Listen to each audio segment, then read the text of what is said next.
کروں گی. غلط فہمی ہوئی ہے. کافی عرصے سے خلیفہ بیمار ہے اور ہم سب لوگ اس کے فیض سے محروم ہیں. یہ کیسے ہو سکتا ہے کہ علماء زرتوش و نصارہ آنے کی اجازت چاہتے ہیں.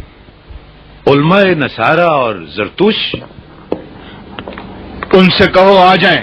خلیفہ بزرگ کچھ عرض کرنا ہے. آخر اس مباحثے سے کیا نتیجہ حاصل کرنا چاہتے ہیں؟ میں یہ جاننا چاہتا ہوں کہ یہ شخص حقیقت میں کون ہے. کیا وہ ہے جو شیعہ کہتے ہیں یا وہ جو ان کے دشمن کہتے ہیں؟ ابوالحسن کی زندگی خطرے میں ہے. انہیں مباحثے میں شرکت نہیں کرنا چاہیے. مامون انہیں قتل کرانا چاہتا ہے.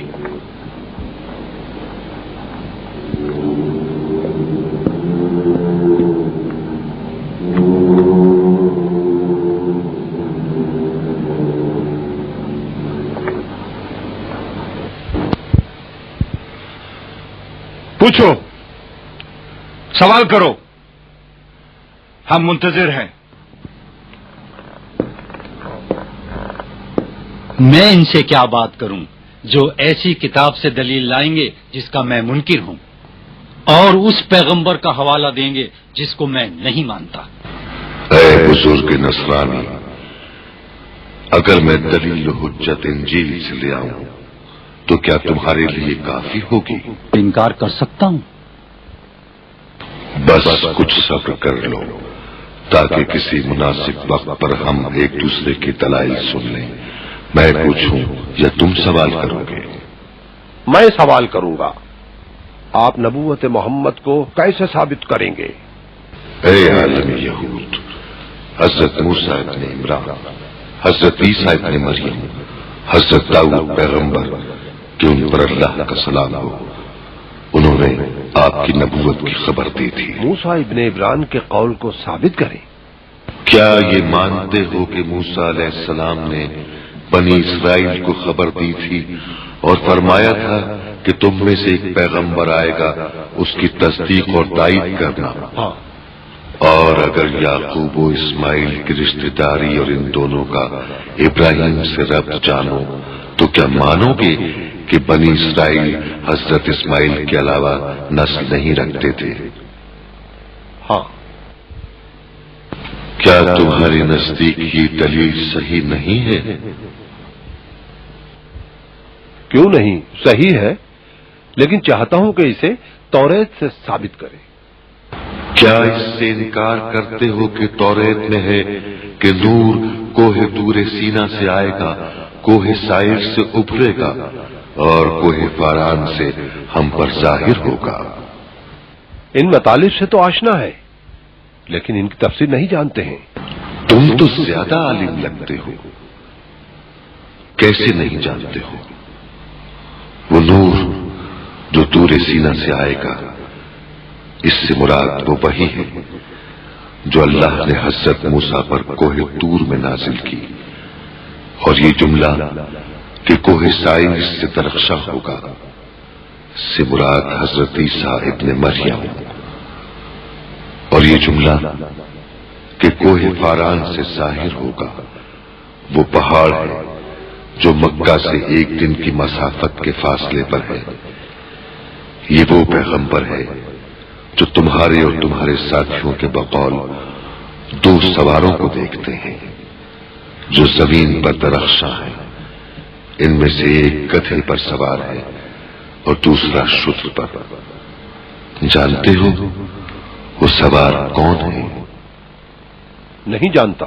وہ جو گدھے پر سوار ہے عیسیٰ علیہ السلام ہے اور شتر سوار محمد علیہ السلام. کیا توریت کے اس مطلب کا انکار کرتے ہو؟ نہیں، انکار نہیں کروں گا.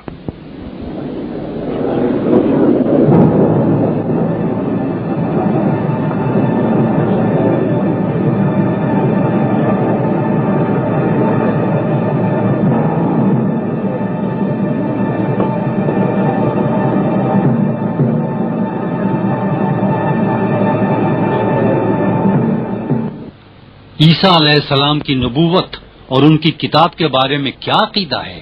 میں حضرت عیسیٰ کی نبوت، ان پر نازل ہونے والی کتاب اور جو انہوں نے بشارتیں دی ہیں اور ان کے حواریوں نے قبول کیا ہے ان پر ایمان رکھتا ہوں، اور جو بھی فرقہ یا شخص ان تمام باتوں اور محمد علیہ السلام کی نبوت پر ایمان نہ رکھے میں اس سے دوری اختیار کرتا ہوں۔ تو کیا ہر دعویٰ دو عادل گواہوں کا طلبگار نہیں ہوتا؟ کیوں نہیں؟ تو پھر دو عادل گواہ جو آپ کے مذہب پر نہ ہوں اور نصارہ کو قبول ہوں میرے سامنے پیش کریں۔ تمہارا عادل شخص سے کیا مطلب ہے؟ کیا وہ شخص جو حضرت مسیح کے نزدیک صاحب منزلت تھا، کیا اس کو بطور گواہ قبول کرو گے اور اس کی بات کو بطور دلیل تسلیم کرو گے؟ وہ عادل شخص کون ہے؟ فرض کرو کہ وہ یوحنا ہے۔ یوحنا؟ آپ تو عیسائیوں کے محبوب ترین شخص کا نام لے رہے ہیں۔ کیا یہ یوحنا کا قول نہیں ہے کہ مسیح نے مجھے ایک عربی کے دین کے بارے میں خبر دی اور خوشخبری دی کہ وہ میرے بعد آئیں گے، اور میں نے یہ خبر حواریوں تک پہنچائی اور انہوں نے آپ اور آپ کے اہل بیت اور جانشینوں پر درود و سلام بھیجا۔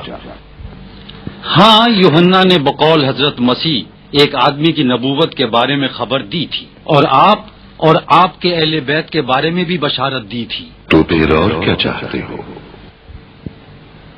اگر یہی مطلب انجیل سے ثابت ہو جائے تو انکار نہیں کروں گا۔ تو کیا یوحنا کا یہ قول انجیل میں نہیں ہے؟ کیا تم یہ سمجھتے ہو کہ میں نے انجیل نہیں پڑھی اور میں سنی سنائی باتوں پر استدلال کر رہا ہوں؟ اب مجھے اجازت دو کہ تم سے سوال کروں کہ نعوذ باللہ عیسیٰ کو کیوں اللہ کا بیٹا سمجھتے ہو اور ان کی ربوبیت کے قائل ہو؟ کیونکہ جو بھی مردوں کو زندہ کرے وہ خدا ہے اور قابل پرستش ہے۔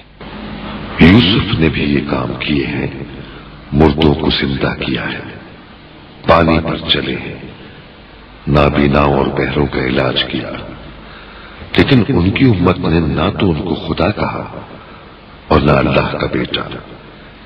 اسقیل پیغمبر بھی مردوں کو زندہ کرتے تھے، انہوں نے 35,000 مردوں کو زندہ کیا، ان کی موت کے 65 سال بعد، جس کا ذکر انجیل و توریت میں موجود ہے۔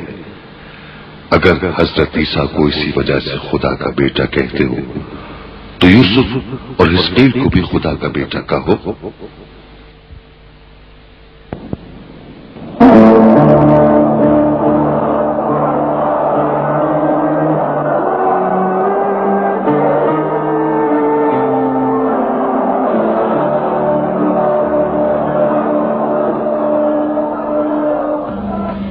اے رسول جالوت، اب تم سے حضرت موسیٰ کے بارے میں سوال کرتا ہوں، تمہارے پاس حضرت موسیٰ کی نبوت پر کیا دلیل ہے؟